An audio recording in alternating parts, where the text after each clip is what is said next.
Hey guys, I'm Amber and my co-host here is Kelly.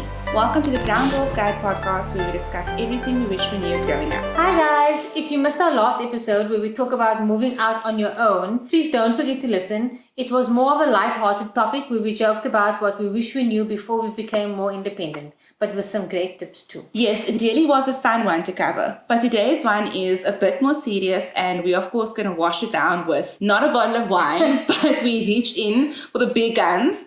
So we are having some gin today. We are having some gin, but also mixed with Savannah gin, but also mixed with juice. We decided to make a cocktail. Let's go with that. It's a cocktail. It's a cocktail. Because my wine supply in my house where we are now is low and tastes like vinegar. So we decided to make a cocktail and we're going to enjoy it while we discuss this tough topic. On to today's topic. So, following a lot of controversy in the media lately, we have picked up on different ways that we act as women of color in the workplace. So, this episode is going to be dedicated to unpacking how we hold white people in high regard in our work environments and how this may affect our attitudes towards other people of color. So true. This isn't an easy topic to tackle because it means we have to be honest with ourselves about deep-rooted biases that we may have.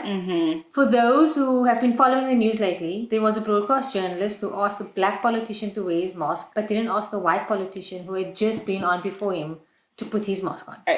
There was, of course, an outcry on social media about this, and many accused the journalist of being racist. She has, of course, stated that it was not intentional and that she's not racist. And while I can believe that their intentions maybe weren't racist, I do have to wonder if perhaps she just found it easier to ask the person of color to put his mask on. Because on some level, if I'm honest, many of us people of color are still somehow scared to stand up to white people.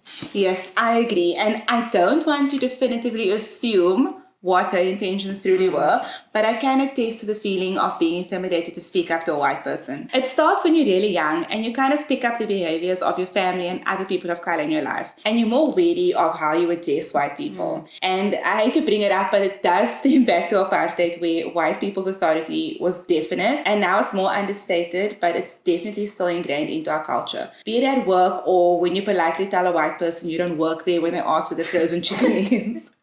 But is it just me, Kelly, or do you also still have those moments where you feel anxious or wary of how to approach white people at work? I honestly do all the time. I feel a lot more at ease around people of color. Yeah. But for some reason, I always scenario plan in my head when I need to ask a white person something. Like I wonder, will they think less of me? Will they think I'm annoying? And I hate that I think that and that I care so much because honestly, has our mental well-being not been messed with enough by white people? Honest question. Have you found that when you go to a shop and there's a white person in front of you in the queue, the teller is so nice to them, and then you get all the attitude when you are suddenly at the front of the queue? Yes, that happens to me all the time. But I think maybe what we're speaking about now is exactly how that teller feels. They see the white person as someone in authority just like we do, and you need to ensure that they are happy to prevent whatever backlash they may get if they don't act accordingly. I think this is what has upheld white people's comfort in this country for so long, because they know we're going to hesitate to stand up to them or call out their offensive behavior, because for some people that means you will get reprimanded at work or you could even lose your job. And they are so content in knowing that we have to adapt to suit what they want. It's why we have so many ridiculous videos circulating online of white people losing their shit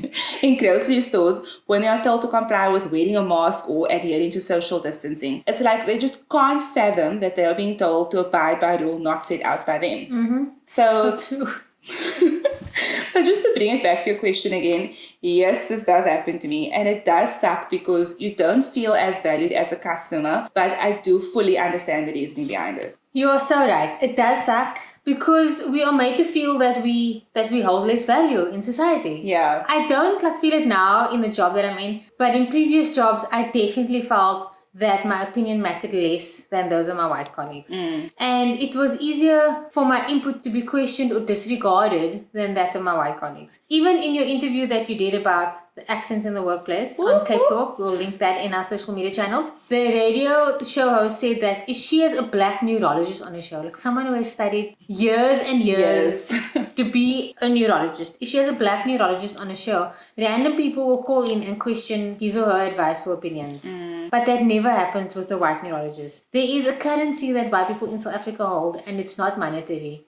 Although there is a monetary currency at all. But anyway, There is a currency that white people hold in South Africa, and it's not monetary. It is literally the color of the skin. And I guess that's what everyone means when they talk about white privilege. Exactly. And that's exactly what happened, well, I think, with the journal who said nothing to the white interviewer about keeping his mask on, but just didn't hesitate to bring it up with a black person being interviewed, a politician. We are scared to call white people out because of the social currency that they hold. And like you said earlier, before you speak to a white person or have to ask them something, you just scenario plan ahead of time. And as much as I feel comfortable around certain white people, not all of them that I know, in the back of my mind, I'm always conscious of the fact that they are still white, and in society their value is held higher than mine. Like, no matter how nice they are, how much they get that they are white, the fact remains that they will benefit from white privilege. Yep. And I think we're also just we're just so tired of microaggression. So we just avoid any conflict that could even potentially happen. Yeah. Especially when it comes to standing up to white people. We see the people of color just get ignored for promotions all the time. They get overlooked for certain roles and more. And instead of asking about it or standing up against it, we'd rather keep quiet because we don't want to be accused of stirring up drama. And just on that topic, I am very aware that women of color are often portrayed as being dramatic or full of attitude or rude.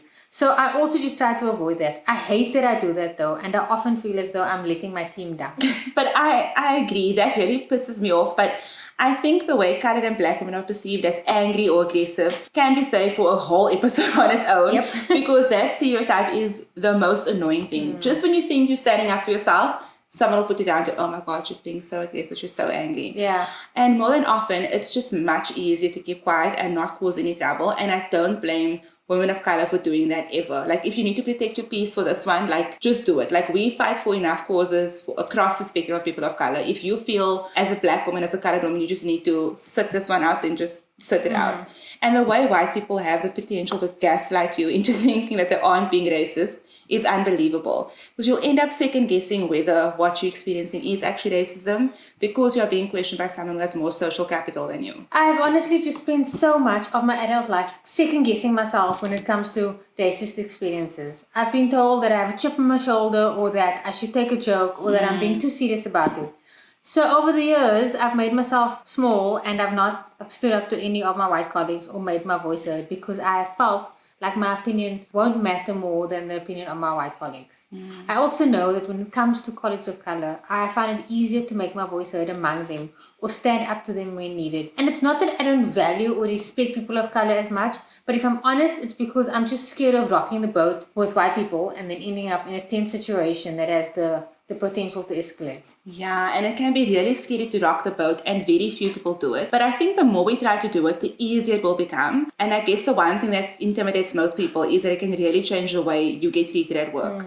It can impact the way your boss sees you even. And I remember reading, I think it was on Twitter, I'll have to go find it to back myself up. But I read about a black woman who was marked down in her performance appraisal at work for not being a quote-unquote team player. But what this actually meant was that as a black woman, she was not being bubbly or friendly enough to make her white colleagues feel like they were getting to know her, like they didn't feel comfortable around her. I rolled my eyes, and no one can see, but I want everyone to know Kelly's that I rolled rolling my her eyes. And I mean, this had a very real impact on her in a work environment. This is a serious thing when you get marked down in your performance appraisal. It means you are lacking at work, which I don't think this counts for that personally. But I've been known as a bubbly person for as long as I've been working, and I don't really consider myself bubbly, to be honest. I don't think I am. But I learned very quickly that staying likable and chirpy and cool around your white colleagues will keep you on the safe side most of the time. And I hate that I had to adopt this personality, and a lot of other people do this, I'm sure, or code switch at work just to get by. And I remember thinking earlier, like, what are our tips going to be for this episode? Because I'm at a blank.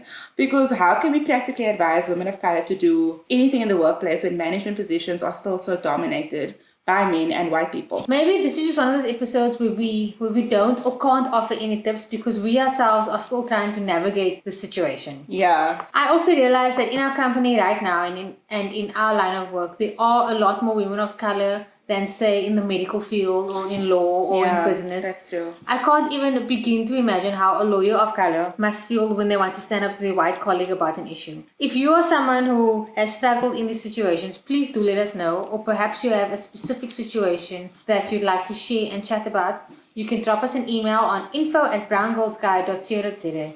We'd love to hear from you and to share your story anonymously with others if you're comfortable with that. Yeah. Perhaps your experience can help others as they fight to make themselves heard in their workplace. Yes, please do share your experiences with us. We'd love to hear about it and see how we can offer support and guidance to one another. I know someone who works in petroleum, and as a Black woman working in communications in an industry dominated by men, she was very often made to feel like she wouldn't understand the job. She'd have to go on site because, I don't want to say the name of the company obviously, but she'd have to go on site to, just get quotes from people or just do some sort of comms with them, and they'd be annoyed that she didn't bring a guy from the office who would get what they do. If you work in petroleum, you're gonna understand what it's about. Yeah. Just because she's a woman, they just assume she didn't. I don't know why it's taken me until now in the episode to mention this, but while doing my degree, I did a study on the way women of color were treated in the workplace. And every single participant that answered my questionnaire faced varying degrees of discrimination. And most of them they didn't speak up because they didn't feel it was safe to. And I think now's a good time to change that. So please, anything you want to share, if it's via email, Instagram, Facebook, or Twitter, we are here to listen. And the results of your survey are so sad. And it's even more sad that not much has changed since then. Nothing has changed, basically. Maybe what we should do is we'll do a survey and or poll on our social media channels about this and see what the response is like.